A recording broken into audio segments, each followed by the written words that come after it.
Salam sejahtera buat kita semua. Ibu Bapak yang dikasihi dan mengasihi Tuhan Yesus, pada minggu ini kita masih dalam suasana Paskah. Minggu Paskah yang kedua. Minggu Paskah yang kedua dalam tahun liturgi tahun A. Bacaan kita terambil dari Injil Yohanes. Yohanes pasalnya yang ke-20 ayat 19 sampai dengan ayatnya yang ke-29. Kita akan merenungkan bagian firman Tuhan ini. Marilah sama-sama saya mengajak untuk kita semua berdoa. Bapa di dalam surga, terima kasih untuk kasih dan kebaikan-Mu untuk kami semua pada saat ini. Meskipun dalam kondisi yang masih terbatas, kami beribadah di rumah kami masing-masing, namun kami yakin dan percaya firman-Mu boleh menyapa setiap kami, dan berita kebangkitan itu terus menggemakan setiap kami, sehingga kami tidak terpuruk, kami tidak mengunci diri sendiri, lalu membiarkan diri dikuasai oleh ketakutan, oleh kekhawatiran. Namun biarlah cahaya kebangkitan itu menembus hati setiap kami, memberdayakan kami untuk kami berani, untuk kami bangkit menghadapi setiap tantangan, persoalan kehidupan yang harus kami alami pada saat ini. Terang firman-Mu pada saat ini biarlah menolong kami semua agar kami memahami makna kebangkitan untuk setiap kami. Bapa di surga, Roh-Mu yang kudus menolong setiap kami agar firman yang kami baca, yang kami renungkan ini tidak berlalu begitu saja, tetapi kami pahami dan kami lakukan dalam hidup kami hari lepas hari. Di dalam nama Tuhan kami Yesus Kristus, Tuhan yang bangkit itu, kami berdoa kepada Bapa di sorga. Yohanes 20 ayat 19 sampai dengan ayatnya yang ke-29, saya akan membacakan untuk kita semua. Inilah Injil Tuhan Yesus Kristus menurut Yohanes pasalnya yang ke-20 ayat 19 sampai 29. Simak dan dengarkanlah Injil Tuhan Yesus Kristus. Ketika hari sudah malam pada hari pertama minggu itu, berkumpullah murid-murid Yesus di suatu tempat dengan pintu-pintu yang terkunci karena mereka takut kepada orang-orang Yahudi. Pada waktu itu datanglah Yesus dan berdiri di tengah-tengah mereka dan berkata, "Damai sejahtera bagi kamu." Dan sesudah berkata demikian, ia menunjukkan tangannya dan lambungnya kepada mereka. Murid-murid itu bersukacita ketika mereka melihat Tuhan. Maka kata Yesus sekali lagi, "Damai sejahtera bagi kamu. Sama seperti Bapa mengutus aku, demikian juga sekarang aku mengutus kamu." Dan sesudah berkata demikian, ia menghembusi mereka dan berkata, "Terimalah Roh Kudus.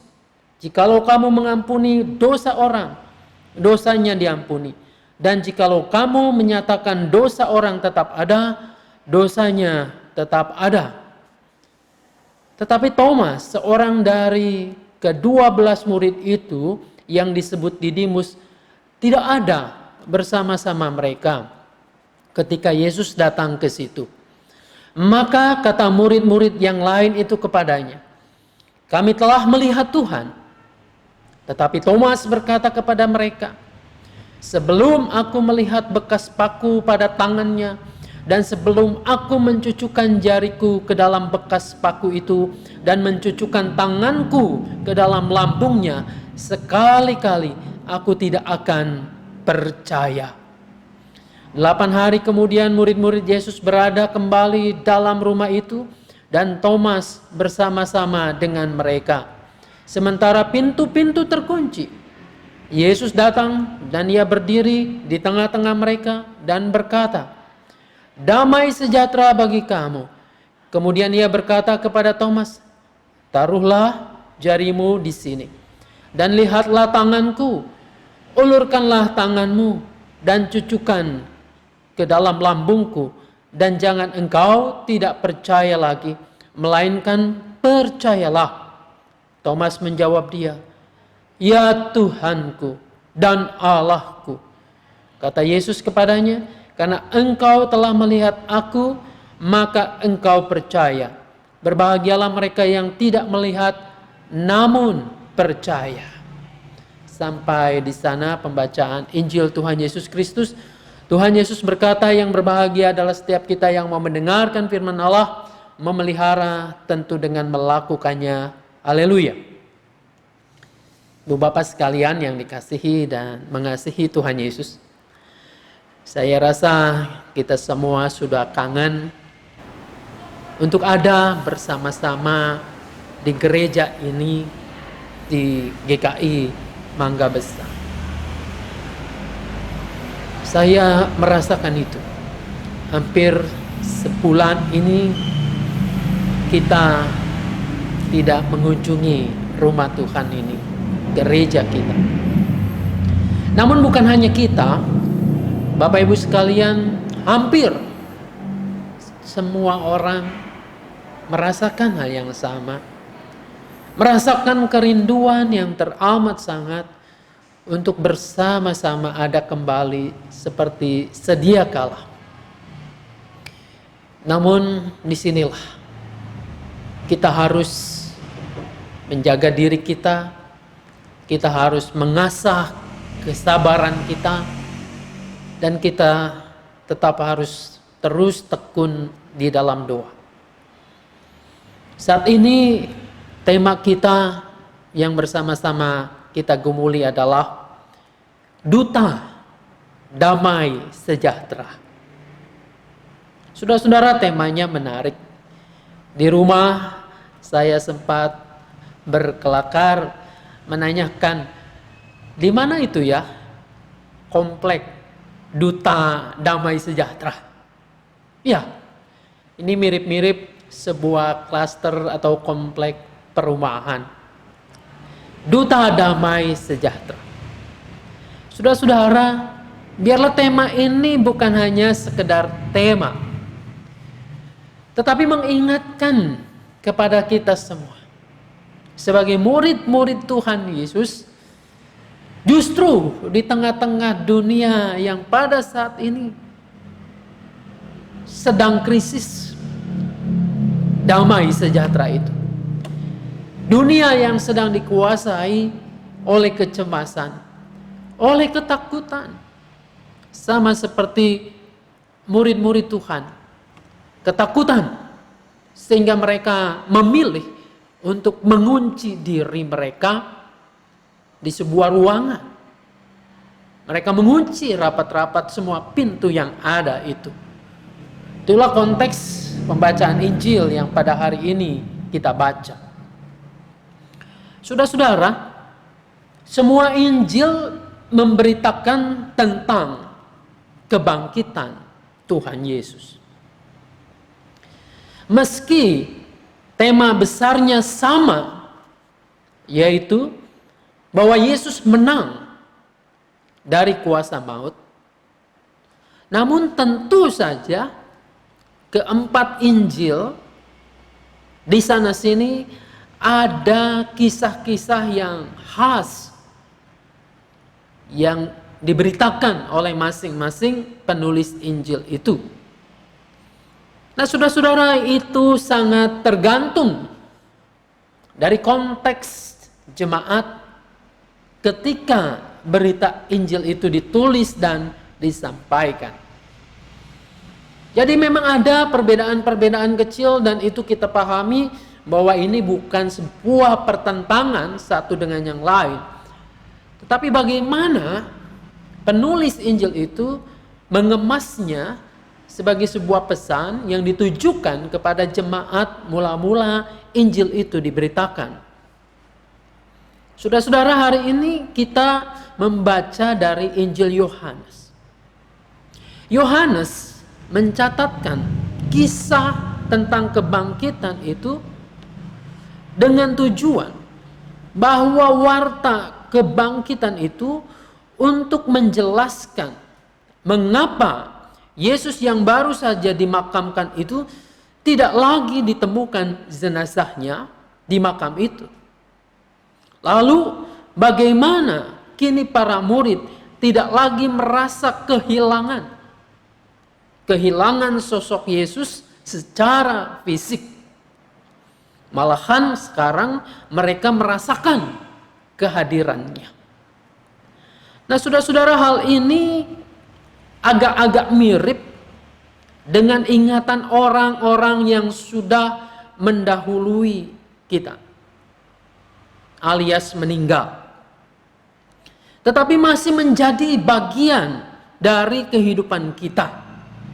Contohnya, ketika ada orang yang begitu dekat hubungannya dengan kita lalu meninggal, ya tentu saja kita merasakan kehilangan. Semakin dekat orang itu dengan kita, maka semakin besarlah kehilangan kita terhadap orang yang sudah meninggal itu. Sehingga kita merasakan seolah-olah dia itu masih ada bersama-sama dengan kita, masih ada dalam lingkungan kita. Kita bisa membayangkan, mungkin juga kita bisa melihatnya. Seolah-olah dia ada duduk di sana, makan di meja makan, bekerja di tempat yang sedia kala ia bekerja. Ingatan itu menerawang sampai ke sana. Nah, saudara-saudara, meski ada kemiripan seperti itu, peristiwa kebangkitan Yesus bukan sekedar ingatan saja. Murid-murid mengingat bahwa Yesus ketika masih hidup, bukan hanya itu. Lalu kemudian merasakan kehadirannya, apalagi mereka dihinggapi oleh penyakit yang namanya halusinasi. Bukan demikian. Bagi para murid, menimbang-nimbang ingatan akan dia yang pernah begitu dekat dengan kehidupan mereka di dunia ini bukan hal yang terpenting. Mengingat-ingat waktu dia masih hidup, waktu bersama-sama makan, waktu bersama-sama perjamuan, waktu bersama-sama memberitakan Injil dan melakukan mukjizat. Lalu kemudian mereka mengenang kenangan itu datang di hadapan mereka. Bukan itu sebenarnya. Bukan ini yang terpenting. Sebaliknya mereka kini menjadi semakin merasakan kehidupan mereka itu adalah bagian dari kehidupan Yesus itu sendiri, bagian dari Yesus yang bangkit ketimbang ia yang menjadi kenangan itu. Itulah persepsi mereka akan kebangkitan Yesus. Jadi saudara-saudara, ini sangat berbeda. Bukan kenangan itu yang coba dihadirkan, apalagi halusinasi, bukan itu, melainkan kebangkitan itu buat mereka adalah mereka sekarang hidup menjadi bagian dari apa yang Yesus kerjakan. Kehidupan mereka bagian dari kebangkitan itu, jadi mereka terpanggil untuk berpartisipasi dalam misi Tuhan Yesus. Dengan kata lain, nanti kita akan menemukan bahwa mereka sekarang akan melanjutkan apa yang menjadi pelayanan Yesus ketika hidupnya. Saudara yang dikasihi dan mengasihi Tuhan Yesus, berangkat dari pengalaman dan pemahaman itu, mereka mengalami sebuah perubahan. Perubahan ini sesuatu yang dahsyat, yang luar biasa. Perubahan itu adalah mengenai cara pandang dan hidup mereka sendiri. Dari yang tadinya dikuasai, dirundung oleh ketakutan, kini menjadi pribadi-pribadi yang disertai kedamaian, yang memiliki damai sejahtera itu. Hal itulah yang kelak memungkinkan mereka untuk membuka pintu-pintu yang terkunci itu untuk keluar, untuk memberitakan damai sejahtera itu. Mereka menjadi agen atau duta damai sejahtera. Tentu saja proses ini bukan sebuah proses yang mudah, bukan seperti membalikan telapak tangan, melainkan sebuah proses yang rumit yang harus mereka jalani, dan itu semua dilakukan dengan kesadaran, dengan dimulai oleh Yesus Kristus sendiri yang bangkit. Yesus yang sudah bangkit itu menjumpai dan meneguhkan mereka. Saudara-saudara, dikisahkan dalam bacaan Paskah kita ini, dalam minggu yang kedua tadi yang kita sudah simak, di situ bagaimana Yesus menampakkan diri kepada para murid sewaktu mereka sedang mengunci diri. Alasan mengunci diri di sana disebutkan oleh karena mereka takut kepada para penguasa Yahudi. Nah, penguasa Yahudi yang dimaksudkan adalah mereka yang pada waktu peristiwa penyaliban Yesus itu menangkap, menganiaya, menyalibkan Yesus, betul-betul memusuhi Kristus dan juga memusuhi para pengikutnya. Saudara-saudara, mereka mengunci diri. Ini rupa-rupanya adalah cerminan atau refleksi dari orang yang sedang ketakutan. Mungkin juga pada saat ini kita sedang mengunci diri. Mengunci diri, istilah lockdown itu sangat populer pada saat ini. Kita takut dari berbagai ancaman yang mengerikan. Saudara-saudara, pada saat pintu-pintu terkunci itulah Yesus tiba-tiba ada di tengah-tengah mereka, lalu menyapa mereka dengan sebuah ucapan salam, "Damai sejahtera bagi kamu," katanya. Iren atau shalom yang diucapkan Yesus itu adalah sapaan biasa dalam masyarakat Yahudi. Tak juga sebenarnya terbiasa mengucapkan ini. Kita terbiasa mengucapkan shalom. Tetapi sayangnya, makna shalom itu sendiri kita tidak memahami dengan seutuhnya. Shalom, semoga Anda dalam keadaan baik. Saudara-saudara, salam yang biasa ini diucapkan bahkan oleh kita sekalipun, ini menjadi tidak biasa ketika diucapkan atau disampaikan oleh Yesus yang bangkit itu. Iya, dalam hal ini shalom itu, damai sejahtera itu, tidak hanya ucapan basa-basi, namun Yesus benar-benar menghadirkannya. Ia mengucapkan sekaligus juga mewujudkan harapan dan doa itu. Murid-murid tidak hanya mendengar, tetapi sapaan itu memberi kekuatan yang baru. Ia bagai udara yang segar, yang memulihkan setiap sel dan butiran darah yang dirasuki oleh kekuatan yang baru. Ketiadaan pengharapan dan tentunya tidak adanya damai sejahtera kini mulai dipulihkan lagi. Ketakutan itu berubah menjadi kedamaian, dan keterkungkungan itu cerminan orang yang tak berdaya kini penuh dengan daya kehidupan. Saudara-saudara, Yesus mampu menghadirkan shalom itu bukan dengan menunjukkan tanda-tanda kekuasaannya yang dahsyat itu, bukan. Justru sebaliknya, ia menunjukkan luka-lukanya. Luka bekas paku di tangannya, luka bekas tusukan tombak di lambungnya. Saudara-saudara, luka itu tidak disembunyikan, tetapi luka itu ditunjukkan. Saudara-saudara, bekas luka ini menunjukkan bahwa yang hadir kini yang menampakkan diri di depan mereka adalah tidak lain dari Dia yang sudah tersalib, dari Dia yang sudah mati itu. Saudara-saudara, luka-luka itu kini mampu membalut luka-luka pilu yang ada di dalam diri setiap murid-murid Yesus pada waktu itu.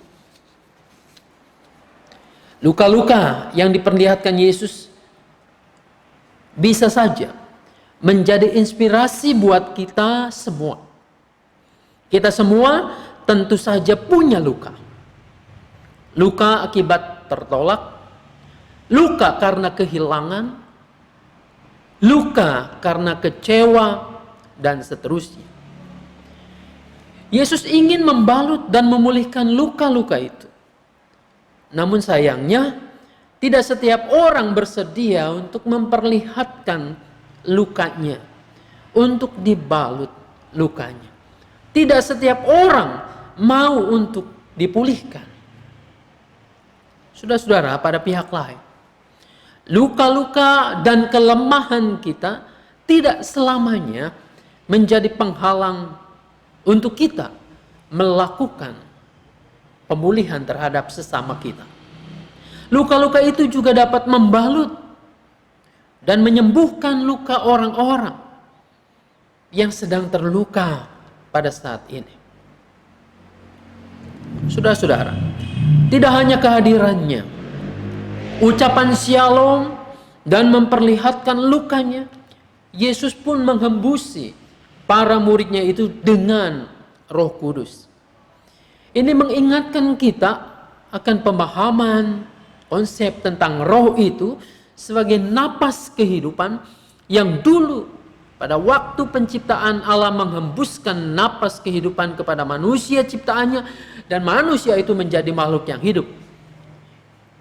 Ini dicatat dalam Kejadian 2 ayatnya yang ke-7. Atau peristiwa yang hampir sama seperti itu adalah tentang kebangkitan tulang-tulang Israel, yang dicatat dalam Yehezkiel 37 ayatnya yang ke-5. Injil Yohanes mengisyaratkan bahwa dalam memberikan atau menghembuskan roh itu, Allah telah menciptakan kemanusiaan yang baru, kehidupan yang baru. Kristus yang bangkit itu memberikan Roh Kudus seperti yang Ia janjikan sendiri. Pemuliaan dari penyaliban itu adalah kebangkitan yang membuahkan hasil dalam bentuk manusia ciptaan baru itu, yang disertai oleh kehadiran ilahi.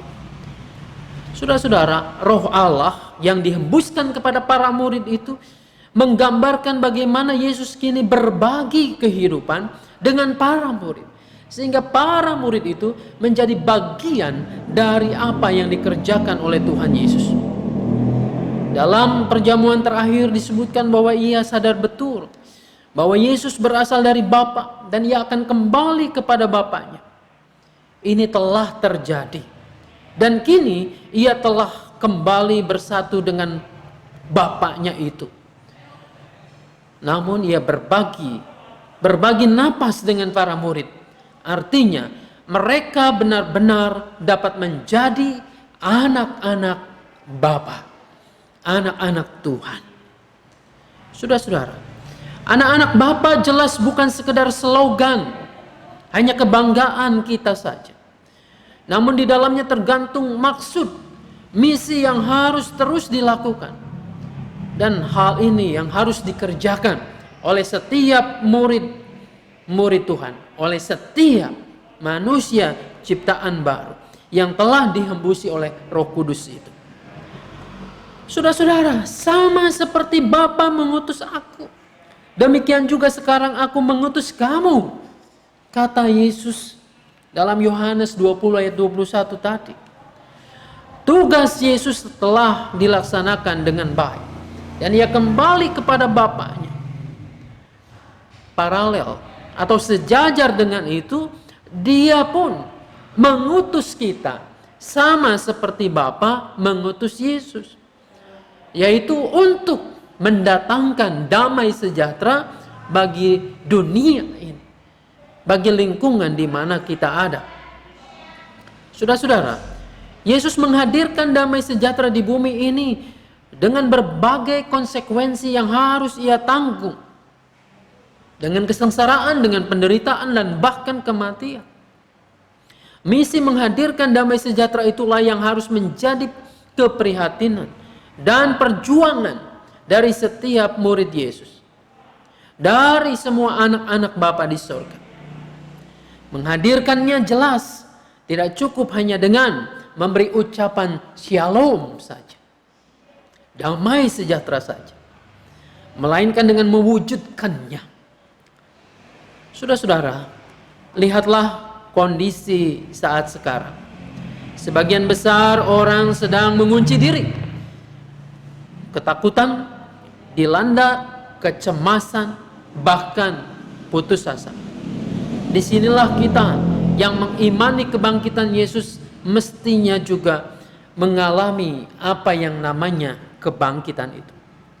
Saat inilah kita membuka pintu-pintu hati kita yang terkunci itu untuk bersama-sama memulihkan keadaan dunia ini, keadaan lingkungan di sekitar kita. Saudara-saudara, pemulihan itu bukan dengan menunggu kita menjadi kuat, perkasa, dan kaya dulu. Tidak.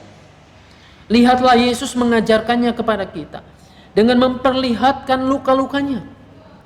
Bisa jadi Anda dan saya pada saat ini masih terluka, masih perih batin ini dengan banyak kesedihan dan air mata. Namun tidak mengapa. Yakinilah bahwa Tuhan yang bangkit itu mampu membalut dan memulihkan luka kita, sehingga kita dimampukan untuk membalut dan memulihkan luka-luka sesama kita. Bangkitlah dengan Yesus yang bangkit itu, yang bangkit dan menang itu. Jadilah manusia-manusia ciptaan baru yang siap berkarya untuk menghadirkan damai sejahtera di bumi ini, di tempat Tuhan menempatkan Anda dan saya. Tuhan memberkati kita semua. Selamat Paskah, selamat merayakan kebangkitan dengan menjadi duta-duta damai sejahtera. Amin.